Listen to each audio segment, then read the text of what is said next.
વરાછામાં રહેતા સાડીના વેપારીના ફ્લેટમાંથી તસ્કરોએ 5,25,000ની રોકડ અને 27 તોલાના સોનાના દાગીનાની ચોરી કરી ગયા છે. વેપારી પરિવાર સાથે ઉપાશ્રયમાં ગયા હતા તે સમયે ચોરી થઈ ગઈ હોવાની શક્યતા જણાઈ રહી છે. બીજા દિવસે વેપારીએ કપડાં પહેરવા માટે કબાટ ખોલ્યો ત્યારે ચોરી થઈ ગયાની ખબર પડી હતી.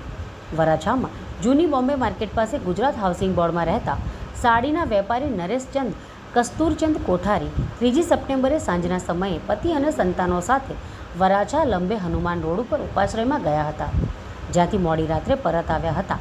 બીજા દિવસે વેપારીએ કપડાં કાઢવા માટે કબાટ ખોલ્યો ત્યારે લોકરનું હેન્ડલ તૂટેલું અને દરવાજો અડધો ખુલ્લો હતો. લોકરમાં વેપારીના ભાઈએ બચત કરેલા 3 લાખ અને બિલ્ડિંગ રિપેરિંગના 1.25 લાખ અને બીજા 1 લાખ રૂપિયા મળી કુલ 5,25,000 ગાયબ થઈ ગયા હતા. ઉપરાંત માતાના 27 તોલાના સોનાના દાગીના પણ ચોરી થઈ ગયા હતા. બીજી તરફ વરાછા પોલીસે વેપારીની ફરિયાદ લઈ ચોરીનો ગુનો નોંધ્યો છે. પોલીસે બિલ્ડિંગના કેમેરાના ફૂટેજ ચેક કર્યા, જેમાં કોઈ ચોરી કરવા આવતું હોય તેવું કંઈ પણ સામે સૂચતું નથી.